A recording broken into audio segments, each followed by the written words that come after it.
안녕하세요. 오늘도 사연살롱을 찾아주셔서 감사합니다. 저는 이촌동에 살고 있는 재혼 여성이에요. 남편과는 대학 CC로 4년 연애 끝에 결혼을 했는데 고작 3년 살고 사별을 했어요. 30도 안 돼서 미망인이 됐을 때는 솔직히 하늘이 제게 내린 벌인 줄로만 알았어요. 신혼 초부터 속으로 매일같이 남편과 이혼할 궁리만 했었거든요. 제가 속아서 결혼했다는 걸 알게 됐기 때문이었죠. 이제는 세상에 없는 사람을 흉보는 게 옳지 않다는 건 잘 알지만 지금도 전 남편과 시어머니를 생각하면 속에서 우라가 치밀 정도로 치떨리기 싫어요. 결혼과 동시에 가면을 벗은 전 남편은 치졸하기 짝이 없는 인간이었어요. 사람의 호의를 이용할 줄만 아는 인간이었거든요. 시어머니는 거기다 한술 더 떠서 얼마나 사악한 분이었나 몰라요. 저희 시어머니는 저를 돈 안 주고 부리는 자기 집 종으로 알고 사셨거든요.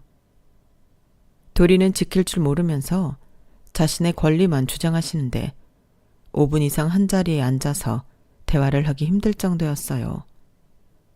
그런 시어머니한테 제가 진저리를 치게 된 일이 있었는데 그건 바로 전 남편의 장례식장에서였어요.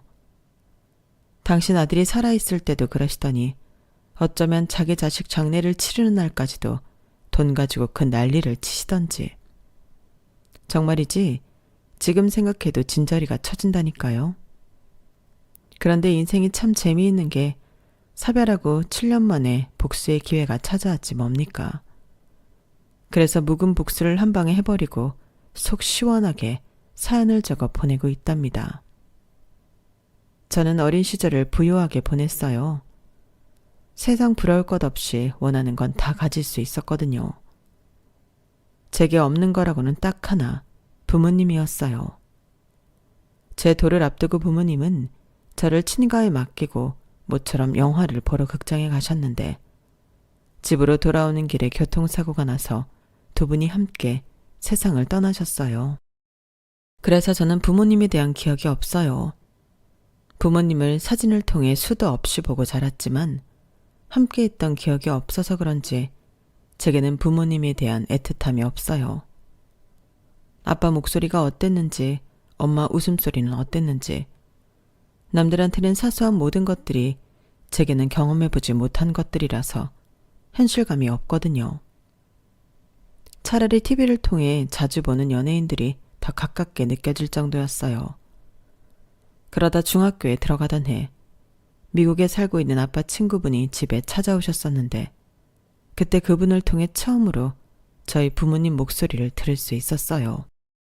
혜주야, 이건 너희 부모님 결혼식 때 내가 비디오 카메라로 찍은 영상이야. 아저씨가 TV에 연결해 줄 테니까 한번 볼래? 한때 영화 감독이 꿈이었다는 아빠 친구는 미국에서 유학생활을 하던 중에 결혼식에 참석하러 잠깐 한국에 들어왔었다고 했어요. 그때 결혼 선물로 주려고 열심히 결혼식을 영상에 담았지만 결혼식 뒤풀이 때 술을 진탕 마시고는 뻗는 바람에 테이프가 담긴 카메라를 그대로 들고 미국으로 돌아갈 수밖에 없었다나 봐요. 그렇게 시간이 흘러 영화와는 상관없는 직업을 갖게 되었고 미국에서 결혼해 살게 되면서 이 영상에 대한 기억은 까맣게 잊게 된 거예요. 그러다가 얼마 전에 창고 정리를 하다가 이걸 발견하곤 한국에 들어오는 길에 일부러 저를 찾아와 주신 거였죠. 사진으로 자주 봐왔던 엄마 아빠였지만 목소리는 처음 듣는 거라서 기분이 묘했어요. 그제야 비로소 내 부모님이 정말 살아있었다는 걸 실감할 수 있었어요. 그러자 그동안 느끼지 못했던 그리움과 애틋함이 순식간에 몰려와서 나도 모르게 눈물이 뚝뚝 떨어졌어요. 할머니는 눈물이 그렁그렁한 눈으로 끝까지 화면에서 눈을 떼지 못하는 저를 보시곤 옷소매로 눈물을 훔치셨고 할아버지 역시 눈시울을 붉히셨어요. 아빠 친구가 돌아가신 그날 밤에도 저는 혼자 거실에 나와 밤새도록 그 영상을 몇 번이나 돌려봤어요. 그러자 할아버지께서는 오래 이 영상을 볼 수 있도록 공비디오 테이프에 복사를 해주셨어요. 여러 번 돌려보면 테이프가 늘어날까봐 아예 여러 개를 복사해 주신 거죠. 소녀딸을 위한 할아버지의 깊은 사랑 덕분에 저는 아직도 가끔씩 부모님이 생각날 때면 그 테이프를 꺼내 부모님의 결혼식 영상을 보고 있답니다. 할아버지와 할머니 사랑을 듬뿍 받고 자란 저였지만 제 유년기를 돌아봤을 때 저는 그리 착한 아이는 아니었어요. 딱히 사고를 치거나 나쁜 짓을 하고 다니지는 않았지만 뭐랄까 인간미가 없었거든요. 사람에 대한 애정이 없었어요. 일찍 세상을 떠난 부모님을 대신해 저를 길러주신 할머니 할아버지에 대해 고맙다는 생각을 하기는 했지만 그러면서도 한편으로는 그걸 당연하게 생각했었거든요. 난 고아니까 당연히 이 집안의 어른인 할머니 할아버지께서 나를 돌봐주셔야 한다고 말이죠. 나만 피해자인 것처럼 생각했고 내 삶만 불행하다고 생각해서 그랬던 것 같아요. 그랬던 제가 아빠 친구 덕분에 부모님 영상을 본 뒤로 조금씩 사람에 대해 마음을 열게 되었어요. 아빠 친구는 그 영상을 제게 전해주기 위해서 짧은 한국 방문 기간에도 불구하고 여러 사람을 거쳐 제가 사는 곳을 수소문하셨고 5시간이나 차를 타고 달려오셨다는 걸 알게 되었거든요. 오로지 부모를 잃은 옛 친구 딸을 위해서 말이죠. 세상엔 자신에게 아무런 이득이 되지 않아도 타인을 위해 도움의 손길을 내밀고 때로는 손해도 감수하는 결정을 내리기도 한다는 걸 그때 깨달았어요. 그래서 결심을 하게 되었죠. 내가 아빠 친구한테 도움을 받은 것처럼 나도 누군가에게 도움을 줄 수 있는 사람이 되자고요. 특히 자식을 앞세워 보낸 뒤 혼자 남은 손녀딸을 누구보다 아끼고 사랑으로 보살펴 주시는 할머니 할아버지께 잘 해야겠다는 마음도 갖게 되었어요. 하지만 그때까지만 해도 제가 모르는 게 있었더라고요. 세상에는 타인의 도움에 대해 고마워하기는커녕 당연하게 받기만 하는 사람도 있다는 걸요. 대표적인 사람이 바로 제 남편과 시어머니였어요. 제가 남편을 만난 건 대학교 3학년 때였어요. 당시 저는 영화 동아리 활동을 하고 있었는데 남편도 같은 동아리 회원이었거든요. 비록 과도 다르고 학번도 달랐지만 거의 매일 동아리방에서 마주치다 보니까 같은 과 동기들보다도 더 많은 시간을 보냈던 것 같아요. 당시 남편은 군복무를 마치고 2학년에 복학한 복학생이었는데 가정 형편이 어려워서 동아리방에서 몰래 취식을 하며 지냈어요. 그런 사실을 아는 건 저를 비롯해 3명 정도였는데 그래서인지 남편은 우리 3명한테는 더 허물없이 굴었던 것 같아요. 특히 자신보다 학번이 낮은 저한테는 자신의 궁핍한 상황을 숨기지 않고 당당하게 드러내며 괴롭힘에 가까울 정도로 이용해 먹었어요. 우연히 커피 자판기 앞에서 마주치면 당연하게 커피 한 잔 뺏어 먹고 점심시간에 과 동기들이랑 학식을 먹으러 갈 때면 어김없이 달려와 라면이라도 하나 얻어먹고 가는 시기였죠. 버스 정류장 앞에서 만나면 버스비를 뜯어가고 하다못해 제 주머니에 든 껌 하나라도 꼭 뺏어 먹곤 했어요.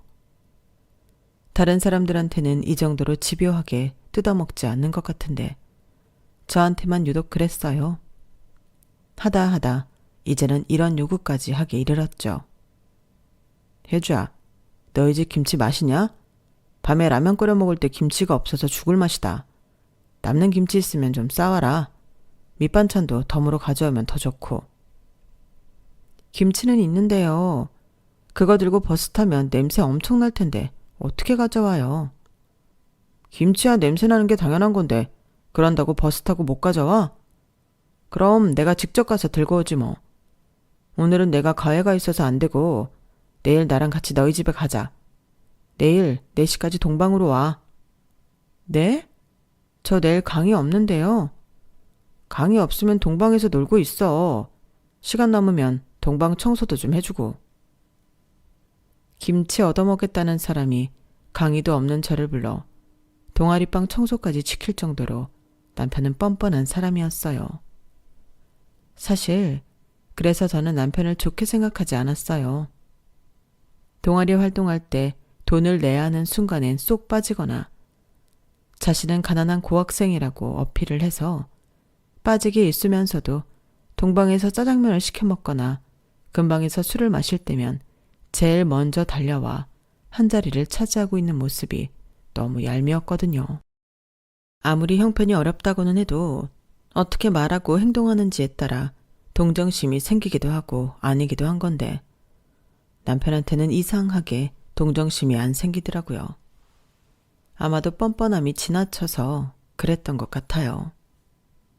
어쨌거나 선배 마린이 할 수 없이 강의도 없는데 시간에 맞춰 동아리방에 갔어요.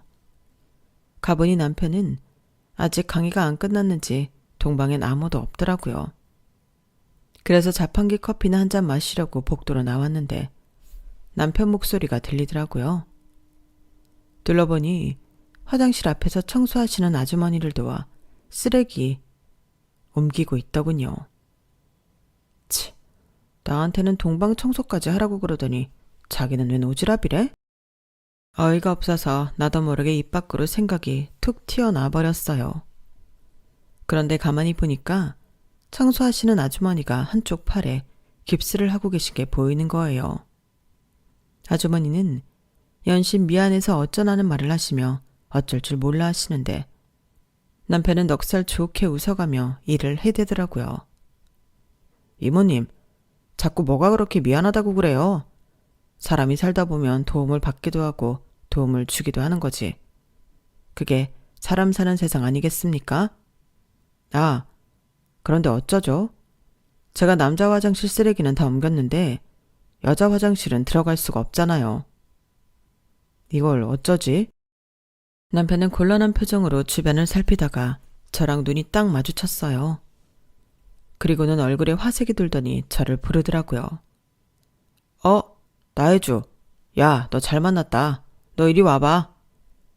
남편의 얼굴을 보자마자 제게 뭘 시킬지 알 것 같았어요. 그래서 뒷걸음질을 쳐서 도망을 치려고 했는데 어느새 남편이 성큼성큼 걸어와 소뚜껑 같은 손으로 제 어깨를 탁 잡더라고요. 너 오늘 좋은 일 좀 해라. 그리고는 제 대답도 안 듣고 저를 끌어다 여자 화장실에 던져 넣었어요. 그리고는 밖에서 제가 해야 할 일을 설명하더군요. 강의가 없는 날이라서 기껏 차려입고 학교에 갔던 저는 그날 오지랖 넓은 남편 덕분에 학창시절에도 해본 적 없었던 화장실 청소를 땀까지 흘려가며 해야 했어요. 청소를 하느라 시간이 늦어져서 결국 저희 집에서 김치를 가져오려던 남편의 계획도 물 건너가 버렸고요. 아주머니께서는 고맙다며 남편과 제게 바카스를 한 병씩 주셨어요. 학생들 덕분에 내가 맡은 구역 청소를 잘 끝낼 수 있었어. 고마워서 어쩌지? 내가 줄 수 있는 게 이것밖에 없네. 고마워요, 학생들. 아주머니는 몇 번이나 고맙다고 인사를 하시고는 청소 카트를 끌고 가셨어요. 저는 땀으로 화장이 다 지워져서 쌩얼에 가까운 얼굴로 파김치처럼 늘어져 있었는데 하필 그 순간에 배에서 꼬르륵 소리까지 나지 뭐예요. 아, 정말 누가 보면 가지가지 한다고 했을 거예요. 그런데 그 순간 생각지도 못한 일이 일어난 거예요. 글쎄 짠돌이 남편이 저한테 그러더라고요. 나혜주, 돈가스 좋아해? 오늘 착한 일 했으니까 오빠가 우리 혜주 돈가스 사줄게.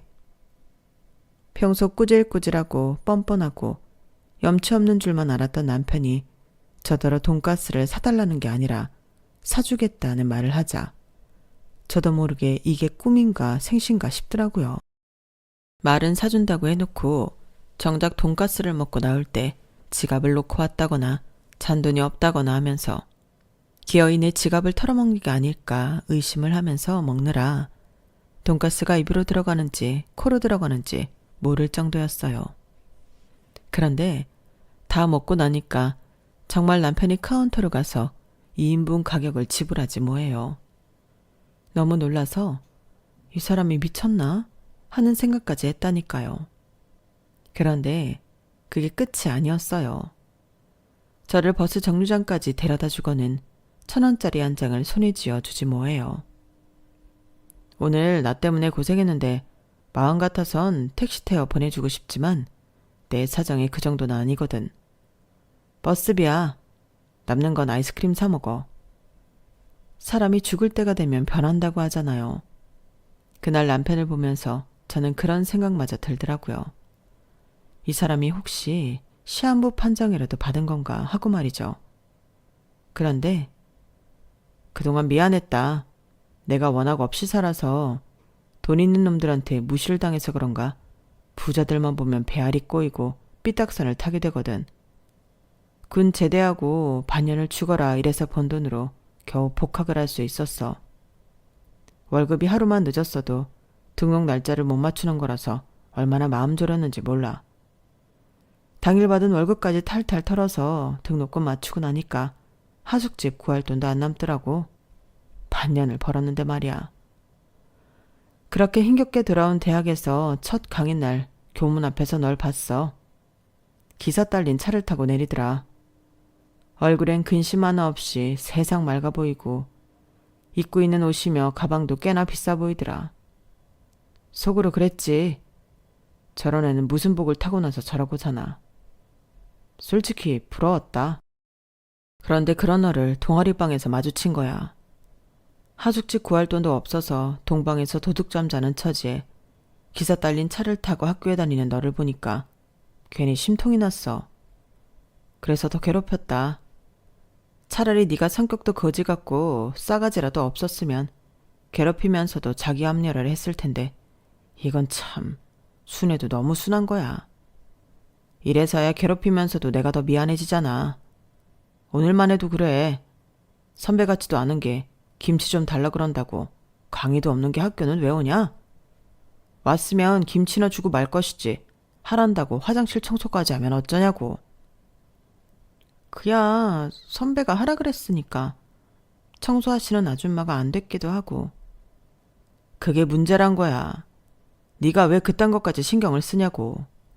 그냥 미친놈이 지랄한다 생각하고 쌩 까면 되지. 그래서 선배가 하고 싶은 말이 뭐예요?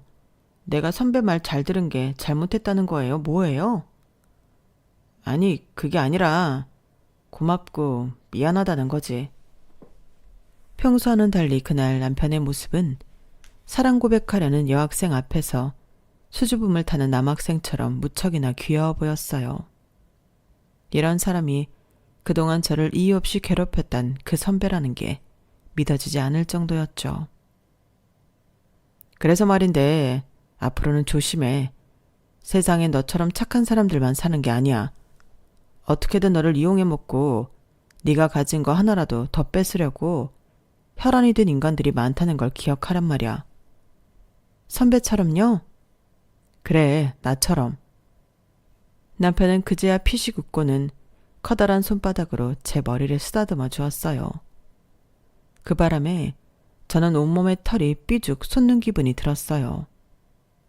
그날 집에 돌아온 뒤에도 제 머리 위에 남편 손이 얹혀져 있는 기분이 들어서 얼굴이 자꾸 화끈거리고 헛웃음이 나고 그랬어요.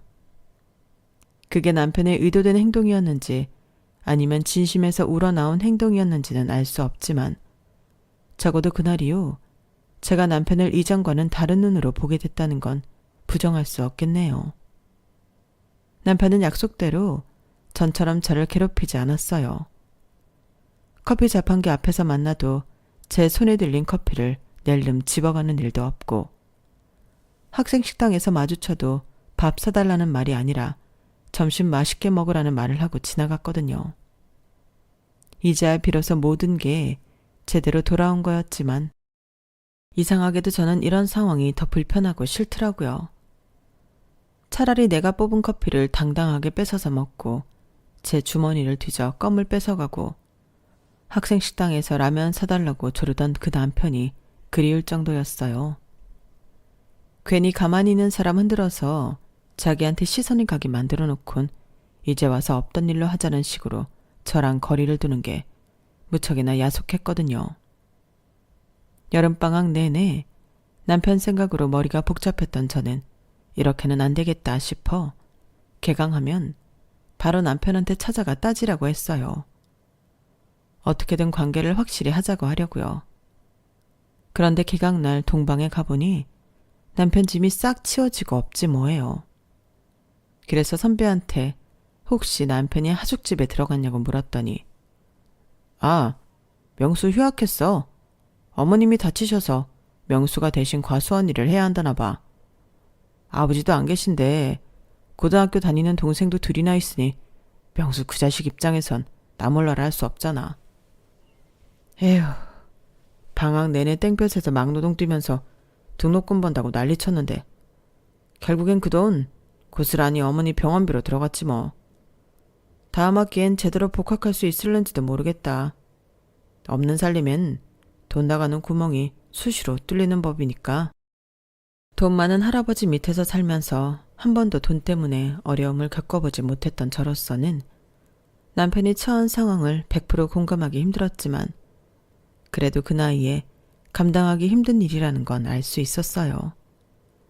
그래서 어떻게든 도와주고 싶다는 생각이 들더라고요. 평소라면 마음이 그렇다 해도 제가 나서서 뭘 해보겠다는 생각을 안 했을 텐데 그때는 어디서 그런 용기가 났던 건지 무작정 남편 고향집을 찾아갔지 뭐예요. 택시를 타고 마을 어귀에서부터 수시로 동네 사람들한테 길을 물어가며 남편이 일한다는 과수원으로 찾아갔어요. 듣기로는 어머님이 혼자 운영하시는 과수원이라고 했는데 막상 가보니까 어머님은 과수원 주인이 아니라 그곳에서 일을 하는 인부였더라고요. 하긴 과수원을 운영할 정도의 집이라면 그렇게 돈이 쪼들려 살지 않았겠죠. 느닷없는 제 방문에 남편은 무척이나 놀라했어요. 그도 그럴 게 남편과 제가 그리 친한 사이도 아니었으니까요. 거기까지 갈 때만 해도 거침이 없었던 저는 정작 남편을 마주하자 입도 떨어지지 않았어요. 그건 남편의 첫마디 때문이었죠. 나혜주, 네가 여긴 왜 왔어? 그곳까지 가면서도 왜? 라는 질문을 스스로한테 해보지 않았던 탓에 저는 말문이 막혀버렸어요. 사실 저도 왜 거기까지 갔는지 잘 몰랐거든요. 그런데 힘든 노동 탓인지 아직 수그러들지 않은 무더위와 땡볕 탓인지 새까맣게 타서는 온몸이 땀에 흠뻑 젖은 남편을 보니까 눈물부터 나지 뭐예요. 제 눈물에 놀란 남편은 어쩌지도 못한 채 목에 두르고 있던 수건을 제게 건넸어요. 수건을 받아 눈물을 닦으려는데 순간 정신이 확 들더라고요. 이미 축축하게 젖어있던 수건에서 땀 냄새가 났거든요. 그래서 얼른 손으로 코를 막았더니 남편이 그 모습에 깔깔대며 웃는 거예요. 야, 사람 일 울리든 웃기든 하나만 해. 어쨌든 눈물 그쳤으면 됐다. 잠깐 기다려. 땀 좀 씻고 올게. 비누 냄새를 폴폴 풍기며 돌아온 남편은 이 먼 데까지 어떻게 왔냐고 물었어요. 그래서 동아리 선배한테 사정을 다 들었다는 것과 아직 추가 등록 기간이 남아있으니 등록을 하라고 했어요. 돈은 제가 빌려주겠다고요. 그랬더니 너 괜한 헛걸음 했네. 실은 큰아버지께서 도와주시기로 했어. 우리 집 사정이 하루 이틀 사이에 좋아지진 않을 텐데 차라리 하루빨리 졸업해서 제대로 된 직장 다니면서 돈을 버는 게 나을 거라고. 이번 학기 학비랑 엄마 팔이 다 나을 때까지 생활을 도와주시겠대. 안 그래도 곧 서울로 올라가려고 했는데. 아무튼 고맙다. 난 너한테 잘해준 것도 없는데 괜히 미안하네. 기왕 왔으니까 복숭아 좀 가져가라. 낙과라서 모양은 좀 그렇지만 맛은 끝내주거든. 결국 저는 양손 가득 복숭아를 얻어들고 다시 서울로 올라오게 됐어요. 그리고 얼마 뒤 남편은 학교로 돌아왔고 전처럼 동방에서 생활을 하게 되었어요. 모든 게 예전으로 돌아갔지만 그렇지 않은 것도 있었어요. 제가 남편 집에 찾아간 이후 남편과 제 사이엔 묘한 기류가 흐르기 시작했고 4학년이 되고부터는 정식으로 사귀게 되었거든요. 남편보다 1년 먼저 취직을 한 저는 말 그대로 우렁이각시처럼 물심양면으로 남편의 취업을 도왔어요. 남편이 도서관에서 공부하는 사이 남편 자취방에 찾아가 쌀도 채워넣고 냉장고에 밑반찬이며 김치며 심지어 할머니께서 사오신 한우까지 훔쳐다 남편에게 구워 먹이곤 했거든요. 월급은 고스란히 데이트 자금이나 남편 생활비로 들어갔지만 그게 아깝다고 생각한 적은 없었어요. 어떻게든 살아보겠다고 발버둥 치는 남편한테 조금이라도 도움이 된다면 그걸로 됐다고 생각했으니까요. 대입을 준비할 때보다 더 치열하게 취업 준비를 했던 남편은 은행에 취직했고 저는 남편 실적을 채워주기 위해 돈 많은 우리 할아버지와 회사 동료들한테 남편이 팔고 있는 이런저런 은행 상품을 권해드리곤 했어요. 덕분에 남편은 신입임에도 매번 큰 어려움 없이 자신의 할당량을 채울 수 있었죠. 그 고마움 때문이었는지 모르겠지만 남편은 쉬는 날이면 저희 할아버지 댁에 자주 놀러와서 할아버지와 바둑을 두기도 하고 남자 손이 필요한 잡다한 집안일들을 도와주고 가곤 했어요. 그래서 저희 집에서는 일찌감치 제 남편을 손녀딸 사윗감으로 생각하셨어요. 남편은 취직을 하고도 월급의 대부분은 학자금 대출을 상환하는 데 들어갔어요. 은행권뿐만 아니라 큰아버지께 빌린 돈도 갚아야 했으니까요. 남은 걸로 생활을 하고 거기서 또 쪼개서 고향집에 내려보내야 했으니 30이 되도록 통장엔 단돈 100만 원도 여윳돈이 없었어요. 이래서는 언제 돈을 모아 결혼을 할 수 있을지 눈앞이 캄캄하기만 하더라고요. 그래서 차라리 집을 내가 마련할 테니 결혼부터 하는 게 어떻겠냐고 했더니 남편이 한숨을 푹 쉬더라고요. 혜주야, 지금 우리가 결혼하면 내가 짊어지고 있는 빚을 너랑 나눠지는 것밖에 안 돼. 네가 왜 나 때문에 그 고생을 해야 되니? 그러지 말고 몇 년만 더 기다려주라. 작은 전셋집이라도 마련할 때까지만. 자기야, 그게 현실적으로 가능할 것 같아? 요즘 전셋집 보증금이 얼만데. 자기 능력을 무시하는 건 아니지만 현실적으로 어려울 거란 얘기야. 그때 돼서도 온전히 자기 돈으로 전세 보증금 마련은 힘들어. 모르긴 해도 전세 대출을 받게 될 텐데 그럴 거라면 지금부터 같이 벌어서 빚 갚고 전세 대출 받아서 시작하는 게 낫지 않겠냐고. 무거운 짐 혼자 들고 갈 생각 말고 같이 들자. 부부가 그런 거 아니야? 남편도 제 말이 맞다는 건 알고 있었지만 자존심상 선뜻 그러자는 말은 못하는 것 같았어요. 그래서 할아버지께 설득 좀 해달라고 부탁했어요. 하루는 남편을 집에 불러 같이 바둑을 두시다가 제가 미리 얹을드린 부분에 대해 얘기를 꺼내시더라고요. 그런데 내 생각엔 말이다. 니들만 괜찮다면 너희가 이 집에 들어가 사는 게 어떨까 한다. 작년에 한 사람이 세상 떠나고 혜주랑 둘이 살려니 나도 많이 적적해서 말이야. 그렇다고 이 늙은이를 너희한테 부양하라고 하는 소리는 아니다. 집안 살림이야 도우미 아주머니가 있으니 걱정 없고 생활비야 이 할애비가 돈 많은데 무슨 걱정이겠니. 여기서 몇 년 살면서 돈 모아서 나가면 니들한테도 나쁘진 않을 것 같구나. 할아버지께서 생각지도 못했던 선택지를 주시는 바람에 조금 놀라긴 했지만 따지고 보면 나쁜 조건은 아니었어요. 오히려 저희 입장에선 완전 땡큐인 셈이었죠. 집세 안 나가고 생활비도 안 나가니까 그 돈은 고스란히 빚 갚고 다음 해부터는 돈도 모을 수 있을 테니까요. 게다가 제가 당장 결혼해서 집을 나가면 할아버지 혼자 계시는 것도 걱정이었는데 그 문제도 한 큐에 해결되는 거잖아요. 처가살이를 한다고 하면 사람들이 색안경을 쓰고 보겠지만 일러하신 할아버지를 모시고 산다고 하면 오히려 더 좋게 보이지 않겠어요? 그래서인지 남편도 할아버지 제안에 솔깃하는 것 같았어요. 그래서 시어머니께 그런 상황을 전하고 결혼 허락을 구했는데 역시나 시어머니는 시어머니더라고요. 그 얘기를 듣고는 대뜸 이러시는 거 있죠. 그럼 나는 니들이 거기 사는 동안 내 아들네 집에도 못 드나드는 거잖니? 차라리 네 할아버지께 말씀드려서 작은 집이라도 하나 해달라고 그러렴. 그래야 나도 우리 애들도 지 형 집에 드나들기 편하지.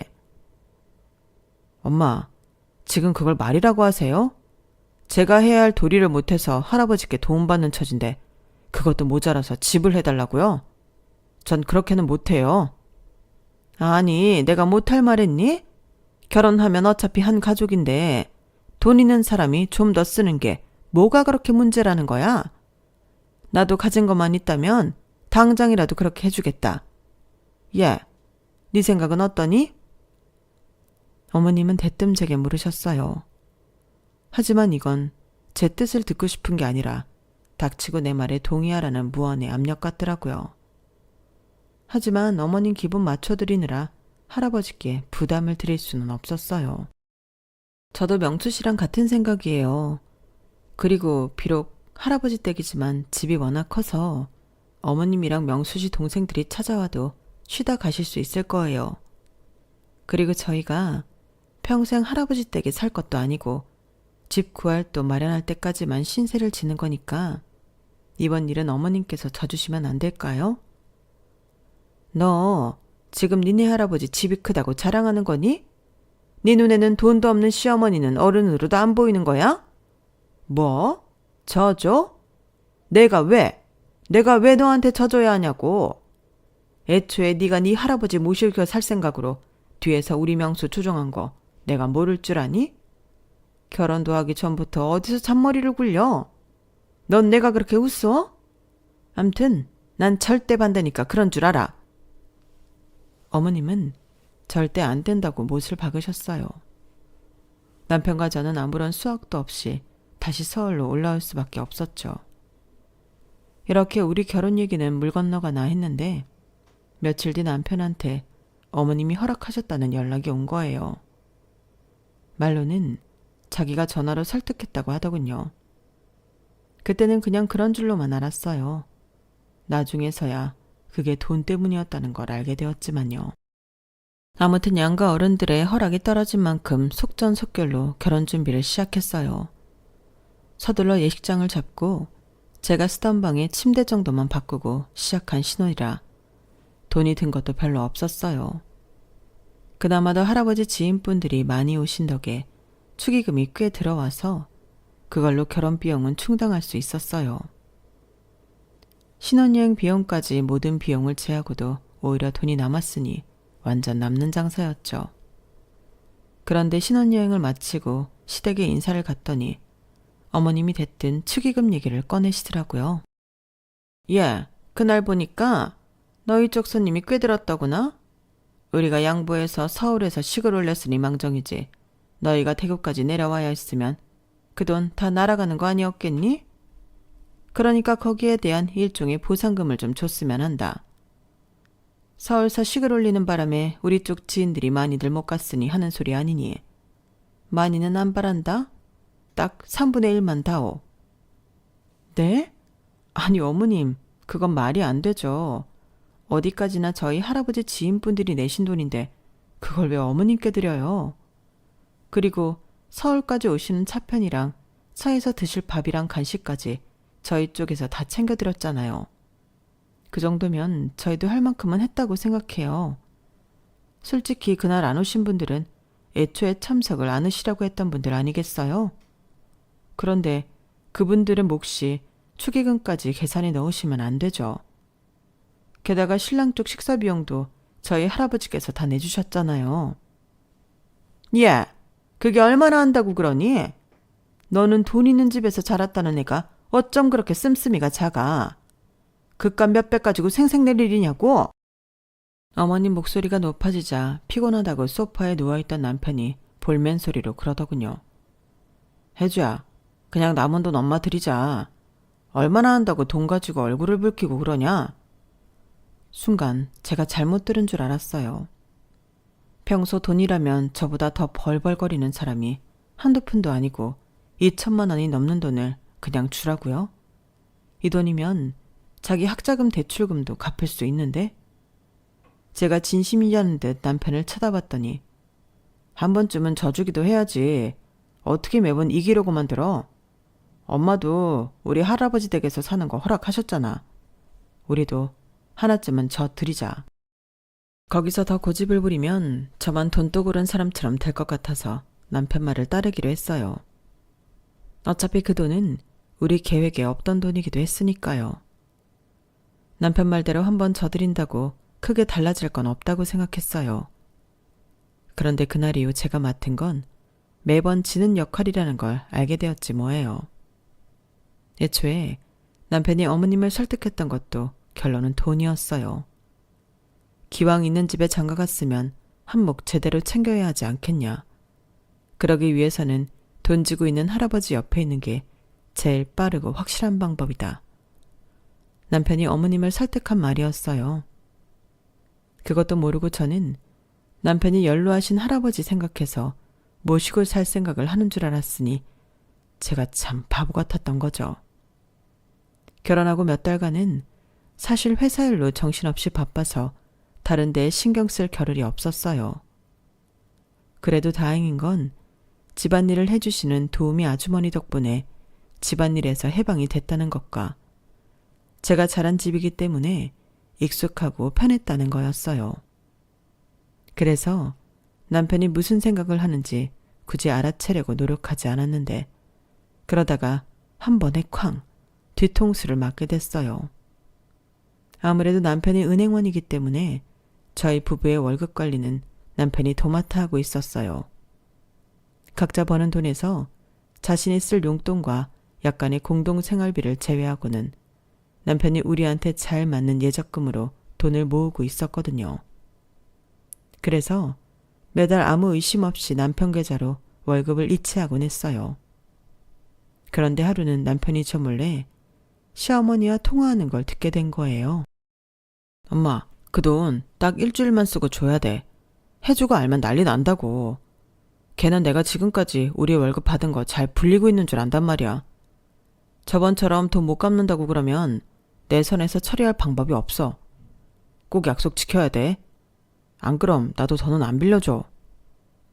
일부만 엿들은 통화였지만 내용을 파악하는 건 어렵지 않았어요. 남편은 그동안 저 몰래 어머님께 우리 부부의 공동 자금을 빌려줘 왔고 그중에 못 받고 뜯긴 적도 있다는 것. 그럼에도 이번에도 또 돈을 빌려주려 한다는 거였죠. 저는 남편이 통화를 마치는 걸 기다렸다가 조용히 다가가 물었어요. 어머님한테 돈 빌려드리려고?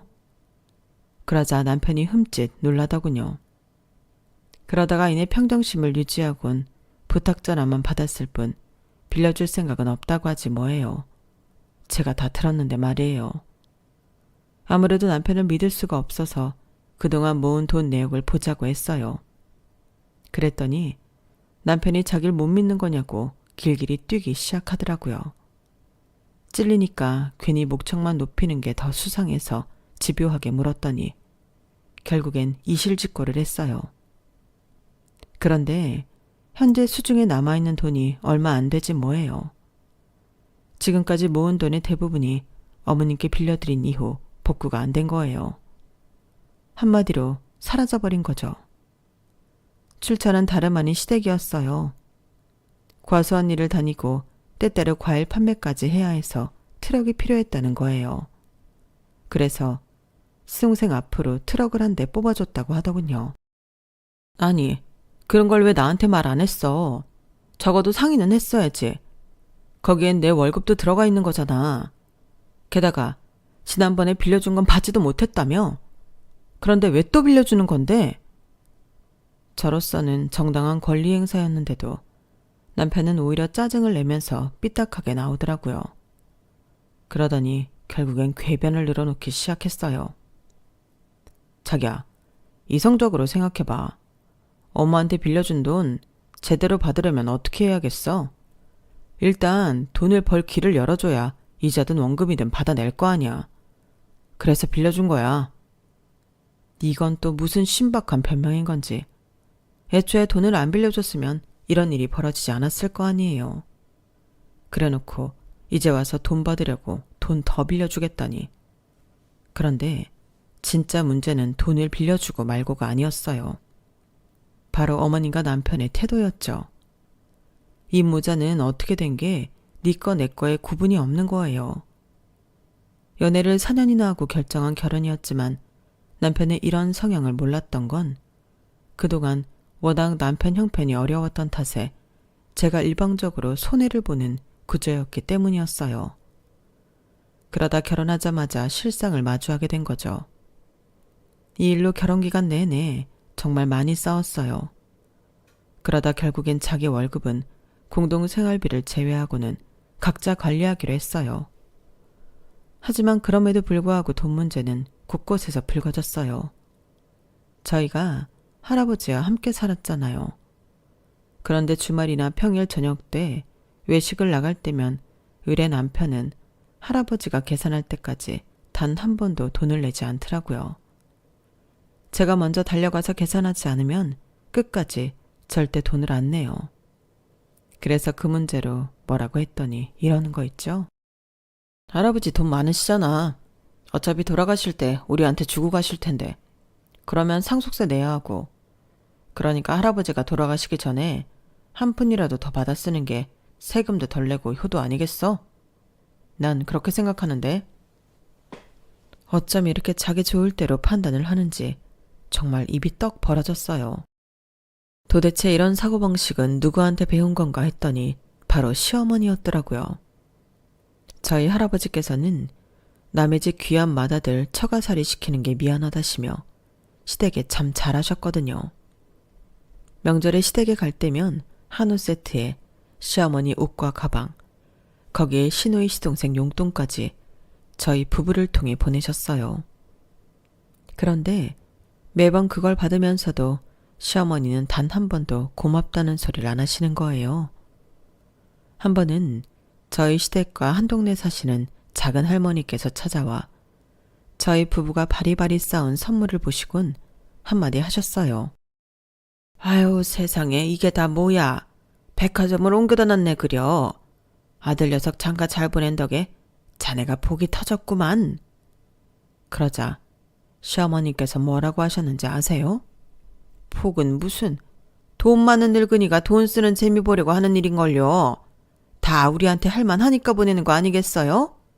기왕 해줄 거면 돈 되는 논이나 밭을 사줄 것이지 매번 푼돈 가지고 생색만 내네요. 하여간에 있는 사람들이 더하다니까요.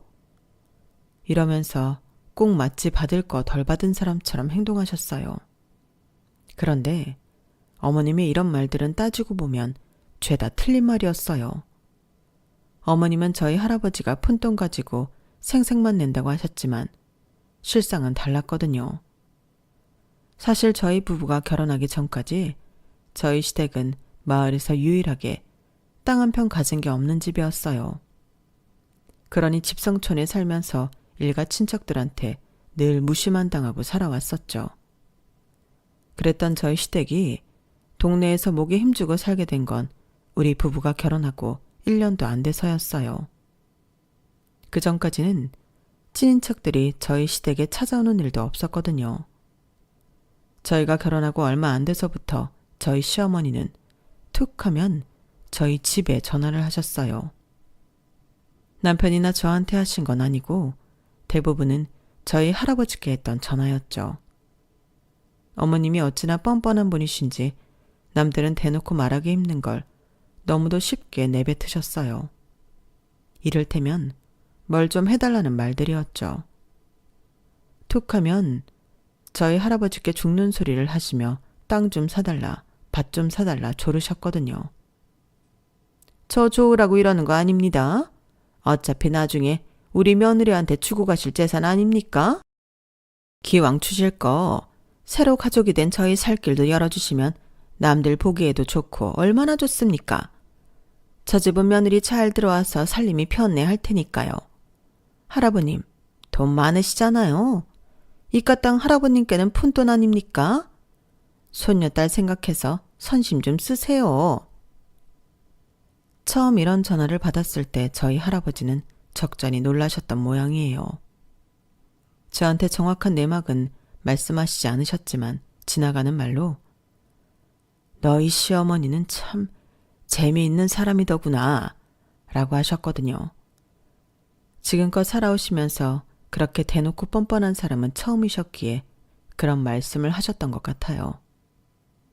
어찌됐건 덕분에 저희 시댁은 제가 시집 온 이후에는 동네에서 땅을 제일 많이 가진 집이 되었어요.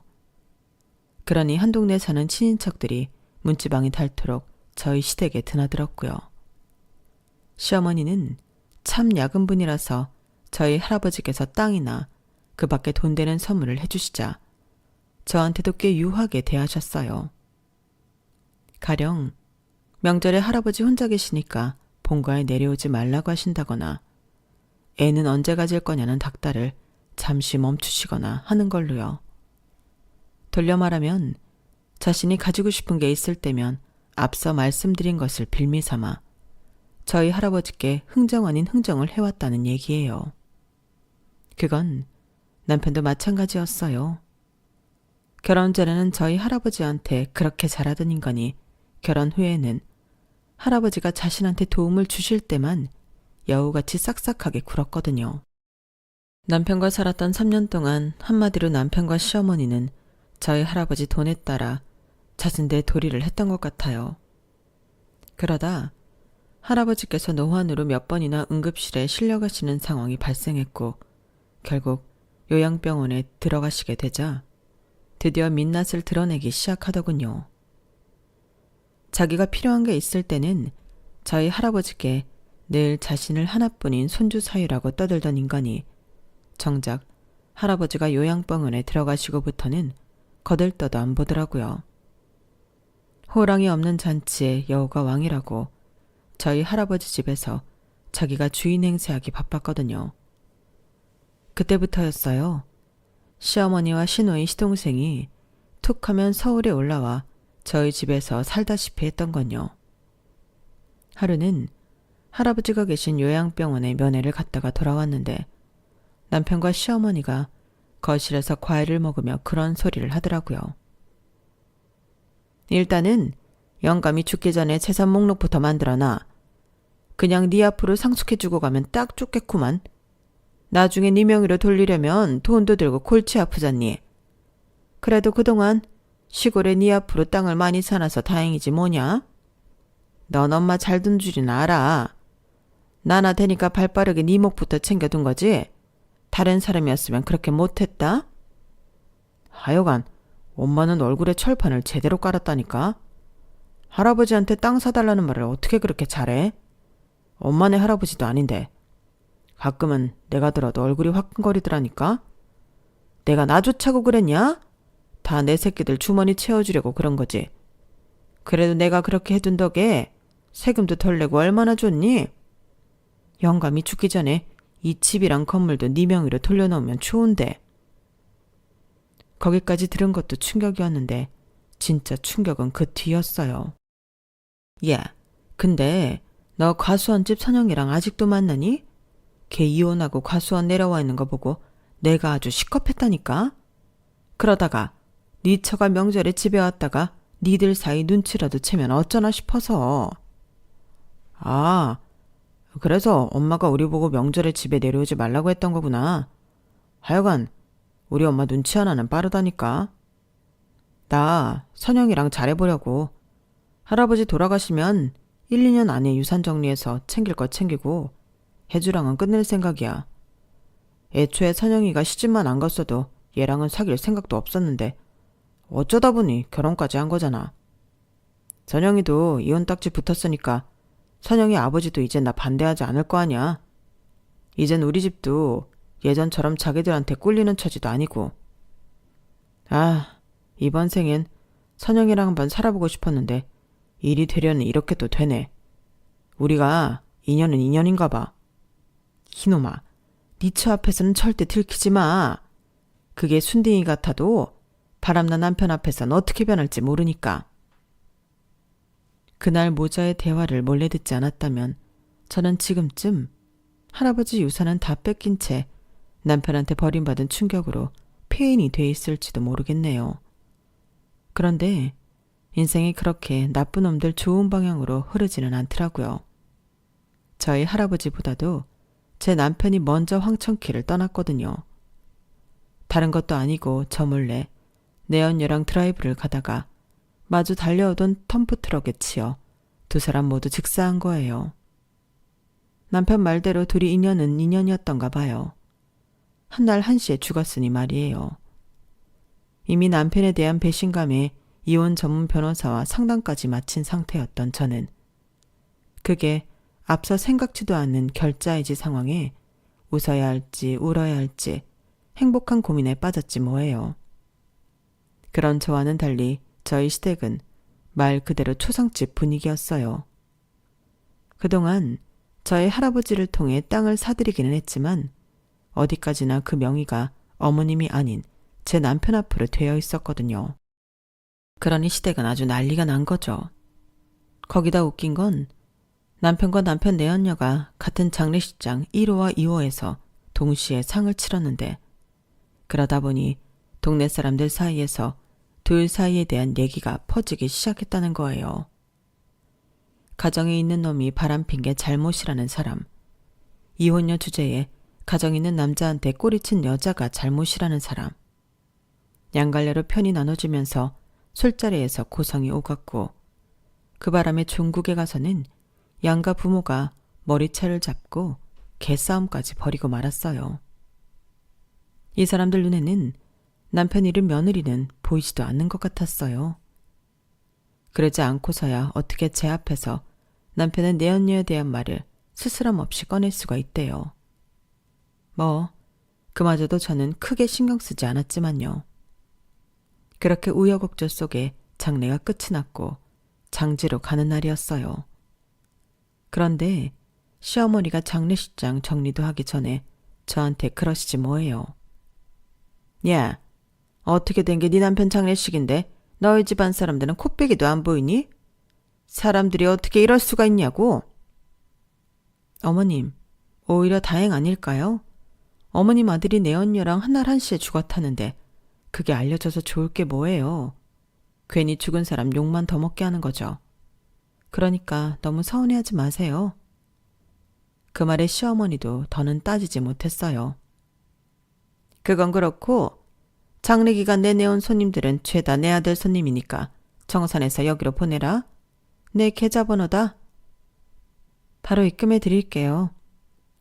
끝까지 자식 조의금까지 챙기려 드는 시어머니를 보니 이 사람이 과연 자기 아들의 죽음에 슬픔을 느끼는 사람인가 하는 의구심마저 들었어요.